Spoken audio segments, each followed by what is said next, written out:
नमस्कार, वंदे भारत, जय छत्तीसगढ़ साथियों, आप जुड़ चुके हैं सीजीपीएससी एसजीएस अकेडमी प्लेटफ़ॉर्म पर। साथियों, आज की सेशन में मैं जितेंद्र साहू आपका बहुत-बहुत स्वागत करता हूँ।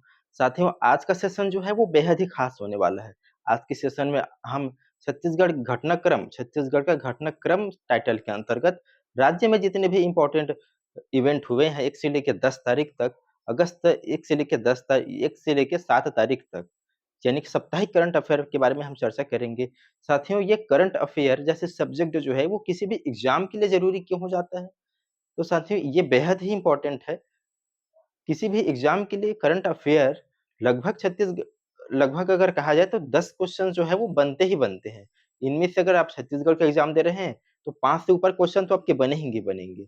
तो इसमें उन सब चर्चित मुद्दों को लेकर हमें एग्ज़ाम में पूछे जाते हैं और इस क्लास में हम उस तरह से उस चर्चित मुद्दे को लेकर जो हमारे एग्ज़ाम में प्रश्न बनते हैं, उनको छाँट-छाँट कर कैसे पढ़ेंगे, कैसे वो मुद्दे जो हम लोगों के लिए बेहद ही इम्पोर्टेंट हो जाते हैं और जहाँ से क्वेश्चन बनते हैं, इस तरह के मुद्दों को लेकर एकदम चर्चित और सारगर्भित मुद्दों को लेकर मैं जो है आप लोगों के समक्ष आज की क्लास में, आज की सेशन में मैं प्रस्तुत करने वाला हूँ। साथियों, तो आज हम देखेंगे छत्तीसगढ़ का घटनाक्रम। इस टाइटल के अंतर्गत छत्तीसगढ़ समसामयिकी 2026 में 1 से लेके 7 अगस्त तक राज्य में जितने भी इम्पोर्टेंट इवेंट हुए हैं, उन सब पर हम आज की सेशन में डिस्कस करेंगे। चलते बढ़ते हैं साथियों, राज्य में नशा मुक्त युवा विकसित भारत संकल्प अभियान का शुभारंभ हुआ है। राज्य में नशा मुक्त युवा विकसित भारत अभियान का शुभारंभ हुआ है। पहले साथियों, ये अभियान चर्चा में क्यों है, इसको हम जाने तो देखिए, प्रधानमंत्री श्री नरेंद्र मोदी जी के द्वारा वर्चुअल माध्यम से नशा मुक्त युवा विकसित भारत संकल्प अभियान का राष्ट्रीय शुभारंभ किया गया है और रायपुर स्थित लोक भवन में आयोजित राज्य स्तरीय कार्यक्रम में राज्यपाल माननीय रामेन डेका एवं मुख्यमंत्री श्री विष्णुदेव साय जी के उपस्थिति में नशा मुक्त भारत के निर्माण का संकल्प लिया है और यह अभियान जो है अगले 100 सप्ताह तक देश भर में संचालित किया जाएगा। तो लगातार यह अभियान जो है वो 2 अगस्त से प्रधानमंत्री श्री नरेंद्र मोदी जी के द्वारा शुरू किया गया है और इस दिन से यानी कि जिस दिन से यह अभियान शुरू हुआ है, उस दिन से लगातार 100 सप्ताह तक जो है यह कार्यक्रम शुरुआत किया जाएगा। क्यों किया जाएगा? राज्य और देश और प्रदेश में युवाओं को नशा मुक्त करने के लिए यह अभियान शुरू किया गया है।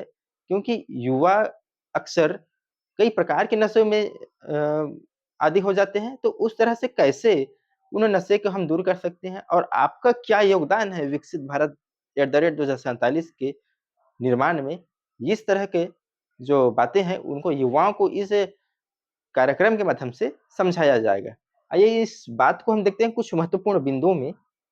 तो देखिए, नशा मुक्त युवा विकसित भारत संकल्प अभियान, ये अभियान की शुरुआत होती है 2 अगस्त 2026 से और ये आगामी 100 सप्ताह तक ये अभियान जो है वो लगातार चलाया जाएगा और इस अभियान को शुभारंभ कर रहे हैं हमारे माननीय प्रधानमंत्री श्री नरेंद्र मोदी जी के द्वारा और छत्तीसगढ़ कार्यक्रम लोक भवन रायपुर में यह कार्यक्रम का आयोजन हुआ है और उपस्थिति है महामहिम राज्यपाल रामेन डेका एवं मुख्यमंत्री विष्णुदेव साय जी की उपस्थिति में हुआ है। क्यों हुआ है भाई? किस उद्देश्य से इस कार्यक्रम को शुरुआत किया गया? तो नशा मुक्त युवा, स्वस्थ समाज और विकसित भारत, इस उद्देश्य से इस कार्यक्रम को शुरुआत कर किया गया है। युवा नशा मुक्त होंगे, नशा मुक्त युवाओं को नशा मुक्त होगा, इससे समाज में सुधार आएगा और जब युवा नशा मुक्त होंगे, समाज में सुधार आएगा, तो ज़ाहिर-सी बात है कि विकसित भारत बनेगा ही बनेगा हम लोगों का, ठीक है? और इसके लिए कौन-कौन से जिम्मेदार संस्थाएँ हैं? तो एनएसएस, एनसीसी, माय भारत और विद्यालय एवं विश्वविद्यालय, यहाँ पर जो है वो युवाओं को इस कार्यक्रम का आयोजन करके उनको शिक्षित किया जाएगा कि आप नशा मुक्त होएँ, ऐसा करके। मुख्य गतिविधियाँ क्या किया गया कि यहाँ शपथ दिलाया जाएगा, रैली निकाली जाएगी, पोस्टर, वाद-विवाद, नाटक, नुक्कड़, सोशल मीडिया अभियान इत्यादि तमाम जो तरीके हो सकते हैं युवाओं को नशा मुक्त के बारे में बताने के, वो सब काम यहाँ से किया जाए। तो किन-किन गतिविधियों से किए जाएँगे? शपथ दिलाई जाएगी, युवाओं को रैली निकाला जाएगा और क्या किया जाएगा? पोस्टर हो जाएगा, वाद-विवाद प्रतियोगिता होगा, नाटक, नुक्कड़ होगा, सोशल मीडिया अभियान, इन तमाम तरीकों से यह कार्यक्रम का विस्तार जो है वो किया जा रहा है। जिस अभियान का उद्देश्य क्या है भाई कि युवाओं को नशीले पदार्थों के दुष्प्रभावों के प्रति जागरूक करना, दूसरा नशा मुक्त एवं स्वस्थ समाज का निर्माण करना है, तीसरा विकसित भारत के निर्माण में युवाओं की भागीदारी जो है वो सुनिश्चित करना है। इसलिए इस अभियान का शुभारंभ जो है प्रधानमंत्री श्री नरेंद्र मोदी जी के द्वारा किया जाता है। चूँकि यह अभियान जो है, वो हमारे देश के मुखिया के द्वारा किया जा रहा है, इसलिए बेहद ही इम्पोर्टेंट ये सेक्शन जो है, वो हम लोगों के लिए एग्ज़ाम की दृष्टि से हो जाता है। चलते बढ़ते हैं अगले क्वेश्चन की ओर। और इस अभियान का महत्व क्या है भाई कि यह अभियान नशा मुक्त भारत के लक्ष्य को जन आंदोलन का स्वरूप देने, युवाओं में सकारात्मकता जीवन मूल्यों का विकास करने, विकसित भारत के निर्माण में उनकी जिम्मेदार एवं सक्रिय भागीदारी सुनिश्चित करने के दिशा में एक महत्वपूर्ण पहल है। और नशा मुक्त युवा फॉर विकसित भारत संकल्प अभियान के दौरान इस अभियान के दौरान युवाओं को वृक्षारोपण का कार्यक्रम जो है यानी कि वृक्षारोपण करने के लिए भी प्रेरित किया जा रहा है। तो नशा मुक्त युवा विकसित भारत संकल्प अभियान के तहत वृक्षारोपण का कार्यक्रम जो है वो आयोजित किया जा रहा है। क्यों चर्चा में है यह बात, यह चर्चा, यह टाइटल क्यों चर्चा में आई है, इनको हम जानते हैं। तो अभियान का उद्देश्य युवाओं को नशे से दूर तो रखना ही है, साथ-साथ वृक्षारोपण के लिए भी प्रेरित भी करना है। इसलिए और उनको खेल-कूद में आगे लाने के प्रयास भी हम करेंगे। सामाजिक सेवा जैसी सकारात्मक गतिविधियों से उनको जोड़ना है तथा उनमें पर्यावरण संरक्षण एवं राष्ट्र निर्माण की भावना विकसित करना है। इस वजह से यह कार्यक्रम का संचालन किया जा रहा है और इस अभियान के तहत वृक्षारोपण का कार्यक्रम आयोजन तो किया जा रहा है और इसका शुभारंभ करते हैं निर्देशक हैं, डायरेक्टर हैं डॉक्टर पी के राय। ये अशोक का पौधा लगाकर नशा मुक्त विकसित भारत संकल्प अभियान के तहत वृक्षारोपण का कार्यक्रम के आयोजन इन्होंने शुभारंभ किया है और लगभग इन्होंने 75 अशोक का पौधा लगाया है, जिसका उद्देश्य है कि नशा मुक्त के साथ-साथ पर्यावरण का संरक्षण करना है। ठीक है भाई? इससे युवा जो है नशे से दूर होंगे, पर्यावरण संरक्षण के प्रति उनमें जागरूकता भी आएगी। ठीक है? चलते हैं और बढ़ते हैं अगले स्लाइड की ओर, जिसमें है सत्याग्रह। सत्याग्रह किताब का विमोचन हुआ है। सत्याग्रह किताब का विमोचन जो है, वो हुआ है। तो ये सत्याग्रह किताब क्या है? तो ये किताब जो है, इस किताब में किन बातों का उल्लेख है, इनको हम जाने तो ये इस किताब में जल, जंगल, जमीन और स्वतंत्रता संग्राम की गाथा है। इस किताब को लिखने वाले हैं पुस्तक स्वर्गीय आशीष सिंह साहित्यकार एवं पत्रकार हैं, इनके द्वारा ये पुस्तक जो है वो लिखी गई है और इसमें कौन-कौन सी बातें हैं, तो इसमें जल, जंगल, ज़मीन और स्वतंत्रता की गाथा इसमें है। इस पुस्तक का जो लॉन्चिंग हुआ है ये 2 अगस्त 2026 को हुआ है, रायपुर की में हुआ है। विधानसभा अध्यक्ष डॉक्टर रमन सिंह ने इस पुस्तक का विमोचन किया है, ठीक है? और विमोचन करने के लिए कार्यक्रम का आयोजन जो है वो हरि ठाकुर स्मारक संस्था रायपुर के द्वारा किया गया है। इसमें और क्या खास बातें हैं इनको हम देखें तो जल जंगल के अधिकारों एवं स्वतंत्रता संग्राम के सत्याग्रहों को पर आधारित है ये पुस्तक और इसमें ब्रिटिश काल में हुए में जितने भी जन आंदोलन हुए हैं उनका इस पुस्तक में उल्लेख है। तो प्रमुख ऐतिहासिक घटनाओं का इनमें उल्लेख है जैसे कि कंडेल नहर सत्याग्रह हो गया, बस्तर एवं राजनांदगांव में हुआ जंगल सत्याग्रह हो गया, बद्राटोला जो राजनांदगांव में हुआ, शहीद रामाधीन गोड़ का योगदान जो है, इन सब बातें जो क्रांतिकारी गतिविधियां हुई हैं इन सबका उल्लेख जो है इस पुस्तक में है।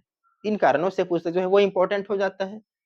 चलिए इस टाइटल को हम देखें छत्तीसगढ़ सत्याग्रह किताब का विमोचन 2 अगस्त को रायपुर के विधानसभा अध्यक्ष डॉक्टर रमन सिंह ने सत्याग्रह पुस्तक का विमोचन किया है। कार्यक्रम का आयोजन जो हरि ठाकुर स्मारक संस्था रायपुर के द्वारा किया गया और पुस्तक स्वर्गीय आशीष सिंह साहित्यकार एवं पत्रकार के द्वारा लिखा गया है। यानी कि मुख्य बिंदु यहाँ पर हम देखने योग्य है कि पुस्तक जिसका नाम है सत्याग्रह, लेखक स्वर्गीय आशीष सिंह हैं, विमोचन डॉक्टर रमन सिंह जी हैं और स्थान शंकर नगर रायपुर से हुआ है। आयोजक हरि ठाकुर स्मारक संस्था यहाँ पर हुआ है। इस पुस्तक में विषय है कि जल जंगल के अधिकारों एवं स्वतंत्रता संग्राम के सत्याग्रहों पर आधारित है। ब्रिटिश शासन काल में हुए आंदोलनों का यहाँ पर वर्णन है और प्रमुख ऐतिहासिक घटना जैसे कि कंडेल नहर सत्याग्रह जो होता है धमतरी में होता है, बस्तर में राजनांदगांव में हुए जंगल सत्याग्रह है, बद्राटोला राजनांदगांव के सहित रामानुजन गुण का योगदान है। इन सब बातों का उल्लेख इनमें प्रमुख स्वतंत्रता सेनानी जो हमारे छत्तीसगढ़ से हुए हैं, उनको हम याद रखेंगे, जिसका नाम है डॉक्टर बाबू छोटेलाल श्रीवास्तव जी हैं। महात्मा गांधी 1920 में धमतरी आगमन हुए थे। नथुजी जगताप हुए, नारायण राय मेघावले, पंडित सुंदरलाल शर्मा, त्याग मूर्ति, प्यारेलाल सिंह, हरि ठाकुर इत्यादि जो स्वतंत्रता आंदोलन में भाग हमारे छत्तीसगढ़ के जो नेता हुए, क्रांतिकारी हुए, उन्होंने लिया है। इन सब का नाम जो है इस पुस्तक में उल्लेखित है। चलते बढ़ते हैं अगले स्लाइड की ओर और है आपका यही है महिला एवं बाल विकास से संबंधित खबर जिसमें है विश्व स्तनपान सप्ताह। विश्व स्तनपान सप्ताह इसको शुरुआत की गई है वो 1 से लेके 7 अगस्त तक। सप्ताह यानी कि 1 से लेके 7 अगस्त तक विश्व स्तनपान सप्ताह की शुरुआत की गई है। आइए जानते हैं कि ये चर्चा में क्यों है और किन कारणों से यह स्तनपान सप्ताह मनाया गया छत्तीसगढ़ में। तो देखिए कि प्रदेश भर में विश्व स्तनपान सप्ताह जो है इसकी शुरुआत हुआ है। स्वास्थ्य विभाग के द्वारा किया गया है और अस्पतालों हो गया, सामुदायिक स्वास्थ्य केंद्र हो गया, प्राथमिक स्वास्थ्य केंद्रों, स्वास्थ्य एवं बाल कल्याण केंद्रों तथा समुदाय स्तर पर जागरूकता कार्यक्रम के आयोजित इस विश्व स्तनपान सप्ताह के अंतर्गत आयोजित किए जा रहे हैं। आइए इनको कुछ महत्वपूर्ण बिंदुओं पर हम देखते हैं कि यह अभियान जिसका नाम है विश्व स्तनपान सप्ताह, जिसका उद्देश्य है कि जन्म के पहले घंटे में स्तनपान शुरू करना है। किस चीज का इस सप्ताह के अंतर्गत बातें बताई जा रही हैं कि जन्म के पहले के शिशु के जन्म के पहले घंटे में ही स्तनपान का क्या करना है, शुरुआत करना है और पहले 6 माह तक तो उनको केवल माँ का दूध ही देना है और 6 माह के बाद उनको माँ का दूध देना है। इसके साथ-साथ ऊपरी आहार 2 वर्ष तक देना है या उससे अधिक समय तक स्तनपान कराना है। तो देखिए भाई स्तनपान कब कराना है? 6 जन्म के 1 घंटे के भीतर और 6 माह तक केवल स्तनपान ही कराना है और 6 माह से 2 वर्ष तक स्तनपान के साथ-साथ ऊपरी आहार दिलाना है। इसके बारे में उल्लेखित इस सप्ताह के अंतर्गत जो है वो किया गया है। जागरूकता है और कहा गया है कि स्तनपान केवल माँ का ही ज़िम्मेदारी नहीं है, पूरे परिवार की एक साझा ज़िम्मेदारी है। और पहला दूध जिसमें हो जाता है कोलास्ट्रम, इसको प्राकृतिक सुरक्षा कवच कहा गया है। क्यों कहा गया है? क्योंकि इसमें रोग प्रतिरोधक क्षमता बढ़ता है, शिशु को भी इसको पीने से रोग प्रतिरोधक क्षमता बढ़ता है, इससे संक्रमण से बचाव होता है। माँ का पहला गाढ़ा दूध जो है वो पीला होता है, जिसमें कोलेस्ट्रम होता है, ये प्राकृतिक सुरक्षा कवच का कार्य करता है। कुपोषण के जोखिम को कम करता है, शिशु के स्वास्थ्य, शारीरिक एवं मानसिक विकास में ये सहायक है। स्तनपान के लाभ क्या है? माँ के लिए भी है, ये बच्चों के लिए है। स्तनपान के लाभ जो है वो शिशु के लिए है, अब स्तनपान के लाभ जो है वो माँ के लिए है। तो इनके प्रसव के बाद स्वास्थ्य में इनके तेज़ी से सुधार आती है स्तनपान कराने से और कुछ गंभीर बीमारियों के जोखिम में भी क्या होती है, कमी होती है। माँ और शिशु के बीच भावनात्मक संबंध जो है वो मजबूत होते हैं इससे। ये है विश्व स्तनपान सप्ताह। तो यहाँ पर महत्वपूर्ण बात ये है कि विश्व स्तनपान सप्ताह कब मनाया गया है? तो या आप याद रखेंगे 1 से लेके 7 अगस्त तक, ठीक है? और इनमें से जो कुछ महत्वपूर्ण बिंदु हैं आपको याद रखेंगे कि जन्म के 1 घंटे के भीतर स्तनपान कराना है और 1 घंटे से लेके 6 माह तक केवल स्तनपान ही कराना है और 6 माह के ऊपर 2 साल तक बच्चे को स्तनपान के साथ-साथ कुछ ऊपरी आहार भी देना है, ठीक है? तो ये हो गया विश्व स्तनपान सप्ताह के संबंध में बातें। चलते हैं अगले क्वेश्चन की ओर। और विश्व स्तनपान सप्ताह का राज्य में तो सब राज्य स्तरीय कार्यक्रम का सफल आयोजन हुआ है और छत्तीसगढ़ के प्रथम मातृ दूध कोष की घोषणा किया है। जैसे विश्व स्तनपान सप्ताह जिसका एंडिंग हुआ, तो इस दौरान छत्तीसगढ़ के प्रथम मातृ दूध कोष की घोषणा की है। आइए हम कुछ बिंदुओं में मातृ दूध कोष कोष जो है ये क्यों इम्पोर्टेंट है, क्या बात है इसको हम जानते हैं। तो चर्चा में क्यों भाई देखिए कि 6 अगस्त को विश्व स्तनपान सप्ताह का समापन हुआ है। इस अवसर पर राज्य छत्तीसगढ़ में र राज्य स्तरीय कार्यक्रम का आयोजन किया गया था।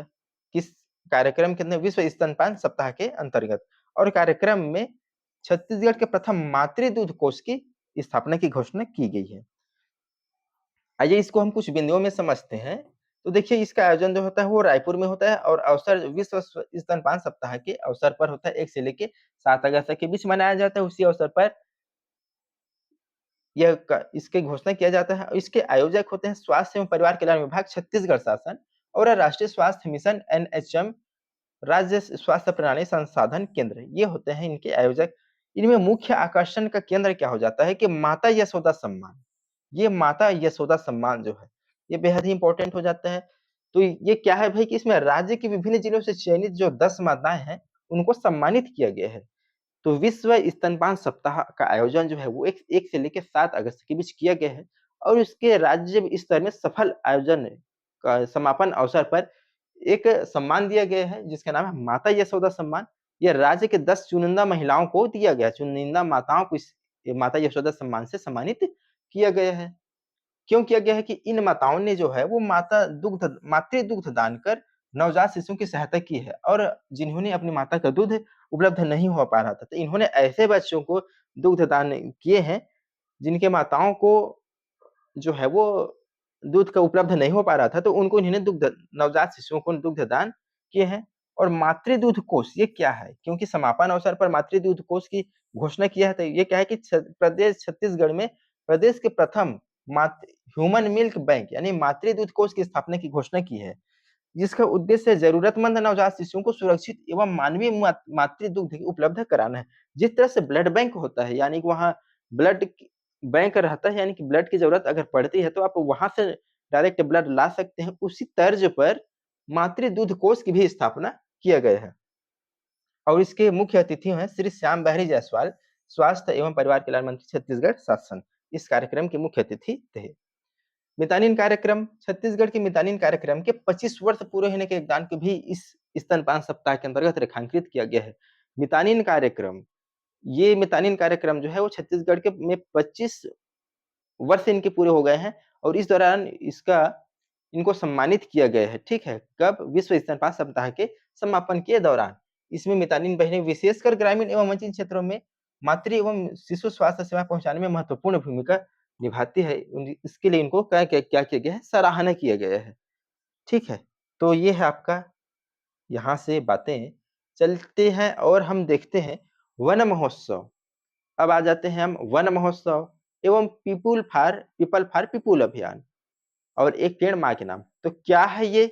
इसको हम जाने तो देखिए, वन महोत्सव 2026 एवं पीपल फॉर पीपुल अभियान ये चर्चा में क्यों है और ये क्या है? इसको हम देखें तो मुख्यमंत्री श्री विष्णुदेव साय ने पीपल फॉर पीपुल अभियान का आरंभ किया है और जिसका उद्देश्य है पर्यावरण संरक्षण करना एवं पर्यावरण में जन भागीदारी को बढ़ावा देना है। पर्यावरण संरक्षण में जन भागीदारी को बढ़ावा देना है। यह अभियान एक पेड़ माँ के नाम अभियान से जुड़ा हुआ है। तो वन महोत्सव 2026 एवं पीपल फॉर पीपुल अभियान जो है ये एक पेड़ माँ के नाम अभियान से जुड़ा हुआ है और इस अभियान का मुख्य उद्देश्य ही यही है कि वन को संरक्षण करना है और इस वन संरक्षण के कार्यक्रम में जन भागीदारी सुनिश्चित करना है। लोगों को कैसे हम वन संरक्षण के लिए प्रेरित कर सकते हैं, इन सब बातों का उल्लेख जो है इस महोत्सव में है। आइए इनको हम कुछ बिंदुओं में देखते हैं।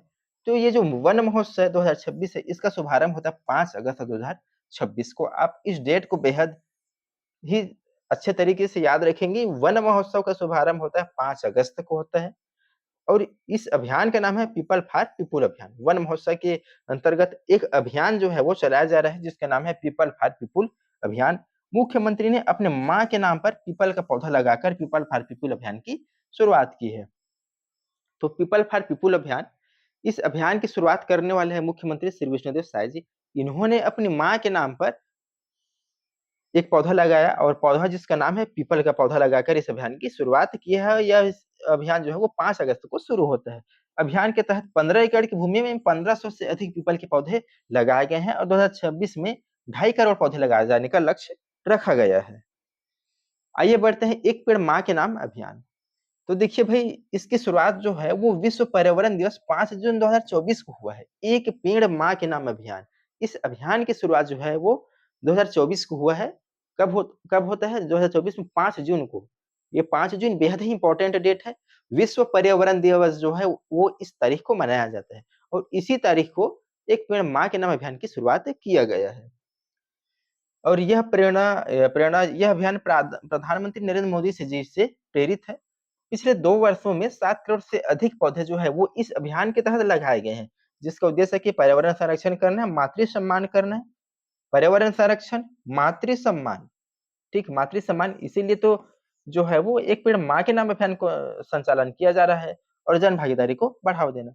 इनमें से कुछ महत्वपूर्ण बातें जिसको हम देखते हैं कि केंद्रीय कृषि मंत्री श्री शिवराज सिंह चौहान प्रतिदिन एक पौधा लगाने का संकल्प जो है वो निभा रहे हैं। इस अभियान के तहत, एक पेड़ माँ के नाम अभियान के तहत केंद्रीय कृषि मंत्री श्री शिवराज सिंह चौहान जो है वो प्रतिदिन एक पौधा लगाने का संकल्प जो वो लिए हैं उनको निभा रहे हैं। और वन मंत्री, छत्तीसगढ़ के वन मंत्री केदार कश्यप ने इसे हरित एवं स्वस्थ भविष्य का अभियान बताया है। ठीक है, और स्वतंत्रता दिवस पर तिरंगे के साथ एक पौधा लगाने का भी आह्वान जो है वो लोगों से किया गया है। ठीक है, तो एक पेड़ माँ के नाम अभियान और वन महोत्सव एवं पीपल फॉर पीपुल अभियान इत्यादि सब के बारे में अभी हमने जाना। चलते हैं, ये पीपल का वृक्ष ही क्यों लगाया जा रहे हैं क्योंकि पीपल फॉर पीपुल अभियान, तो पीपल फॉर पीपुल यानी पीपल का वृक्ष है जनता के लिए। तो पीपल के वृक्ष को ही क्यों चुना? तो पीपल के वृक्ष जो है कि इसका भारतीय संस्कृति में अत्यंत पवित्र इसे माना गया है। यह अधिक कार्बन डाइऑक्साइड अवशोषित करता है वायु गुणवत्ता में इसे सुधार करने में ये सहायक है।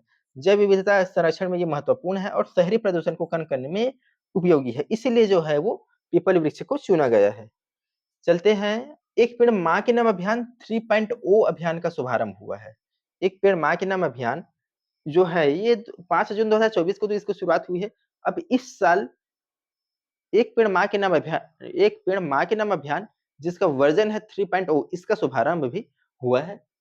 और ये चर्चा में क्यों है भाई? क्योंकि पर्यटन एवं संस्कृति मंत्री श्री राजेश अग्रवाल ने सरगुजा जिले के अंबिकापुर स्थित हर्रटिक्रम में जिला स्तरीय वन महोत्सव के दौरान एक पेड़ माँ के नाम अभियान 3.0 का शुभारंभ किया है। उन्होंने एयर लेयरिंग तकनीक से तैयार पीपल के पौधे का रोपण किया। यानी कि कहीं न कहीं राजेश अग्रवाल जी हैं जो पर्यटन एवं संस्कृति मंत्री हैं, उन्होंने 3.1 पेड़ माँ के नाम अभियान जिसका वर्जन 3.0 है, इसका शुभारंभ जो है वो अंबिकापुर जिले से करते सरगुजा जिले से करते हैं और वो भी पीपल के पौधे लगाकर इस अभियान की शुरुआत करते हैं और इस कार्यक्रम में 450 पौधों का सामूहिक तौर पर रोपण जो है वो किया गया है।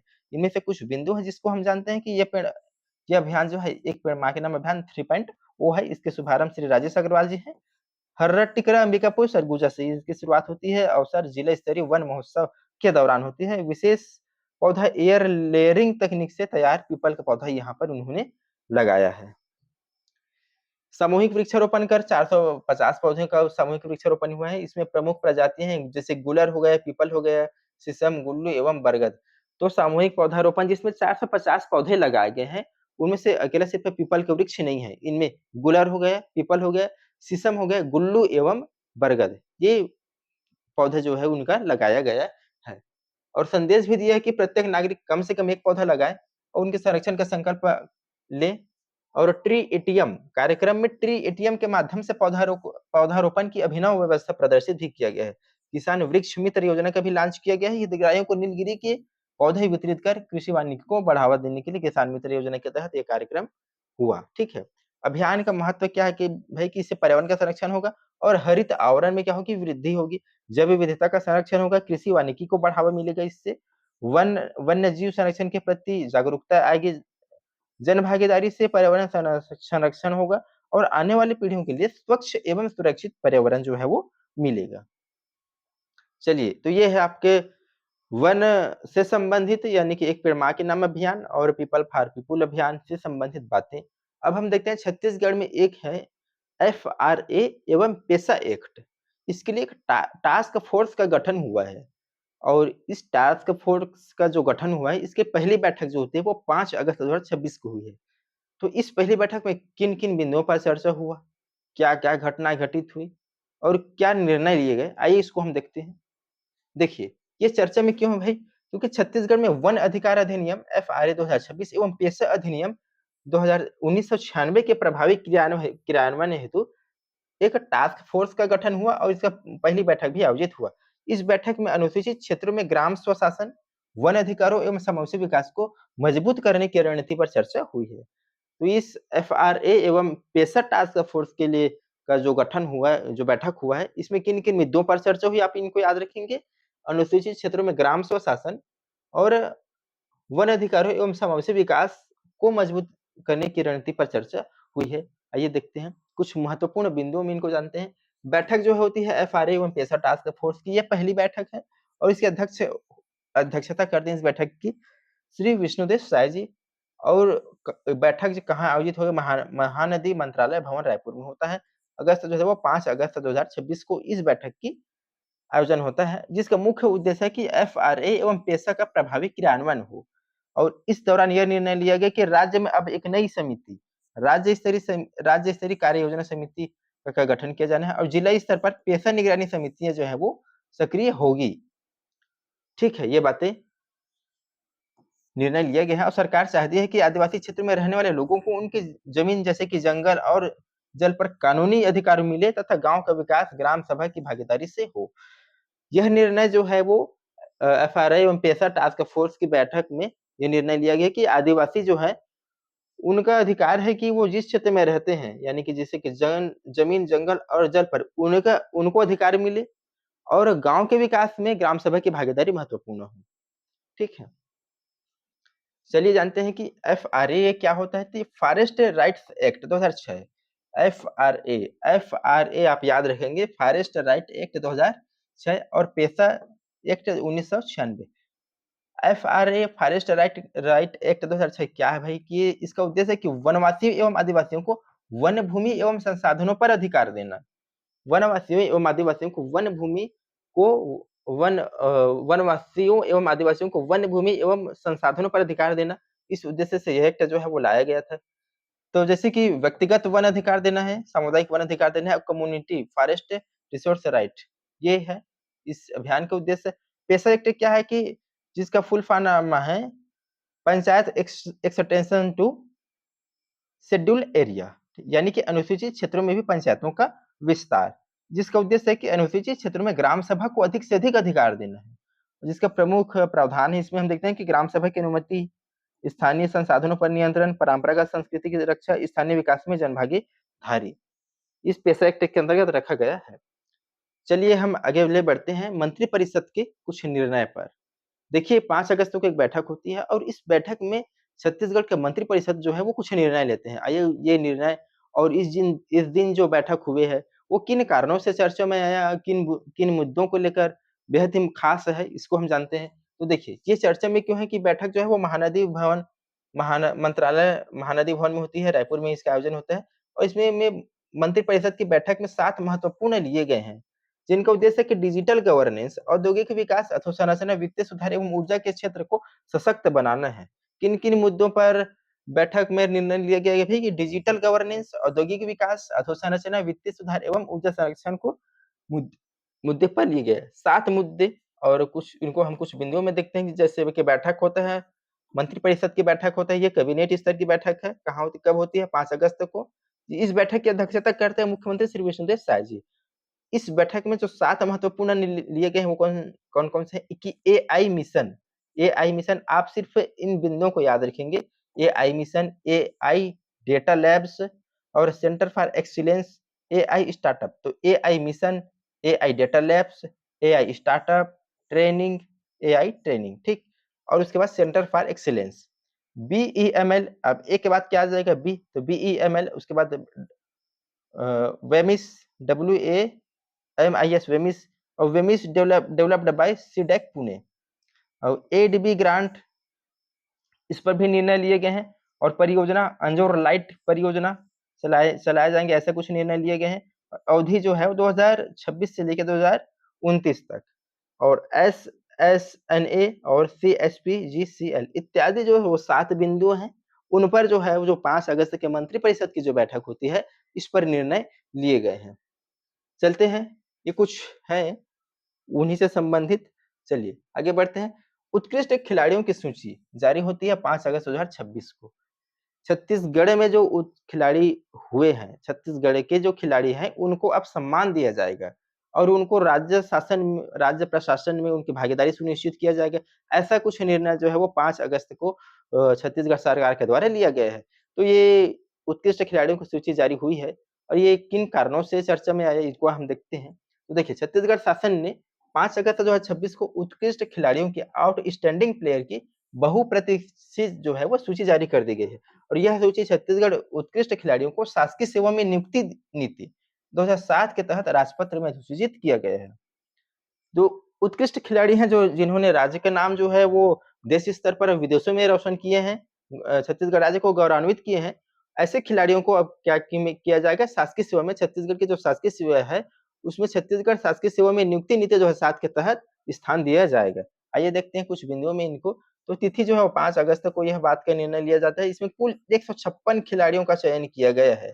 आप इस डेटा को याद रखेंगे कि उत्कृष्ट खिलाड़ियों का चयन कितने खिलाड़ियों को किया गया? 156 खिलाड़ी और ये खिलाड़ी जो है वो 20 खेलों से संबंधित है। 156 खिलाड़ी 20 खेल, ठीक? नीति किस नीति के तहत? उत्कृष्ट खिलाड़ियों को शासकीय सेवा में नियुक्ति देना है। नियुक्ति नीति 2007 के तहत। प्रकाशन होता है सामान्य प्रशासन विभाग द्वारा राजपत्र में प्रकाशित होता है। सामान्य प्रशासन विभाग से संबंधित है और कौन-कौन से खिलाड़ियों को इस सूची में स्थान दिया गया है? तो वो अभी के जो करंट प्लेयर है उनको नहीं, वो खिलाड़ी जो 2018, 19 एवं 2019-20 के में आवेदन किए थे, उनको उनके लिए जो है वो सूची जारी किया गया है अभी, ठीक है। 30 जून 2026 को उच्च स्तरीय समिति जो है वो इस सूची पर निर्णय लिए हैं और कुल 156 खिलाड़ी जो है 20 खेलों से संबंधित है, उनको नाम जो है वो सूची जारी किया गया है। इसमें चयन प्रक्रिया क्या होगा, किस तरह से उसको चुना गया, तो 30 जून 2026 को जो बैठक हुआ, मुख्यमंत्री श्री शाह जी के नेतृत्व में उच्च स्तरीय समिति की बैठक हुई है और इस बैठक में समिति ने 2018 एवं 2019 एवं 2019-20 के लंबित आवेदनों की समीक्षा की है और सभी पहलुओं पर विचार के बाद 156 खिलाड़ियों के चयन को अंतिम रूप से सूची जारी किया गया है और इस सूची को सामान्य प्रशासन विभाग को भेजा गया है और 5 अगस्त को राजपत्र में प्रकाशित हुआ गया है। यह चयन जो है वो नई उपलब्धियों का नहीं है, ये है 2018-19 और 2019-20 के लंबित मामलों का निपटारा है।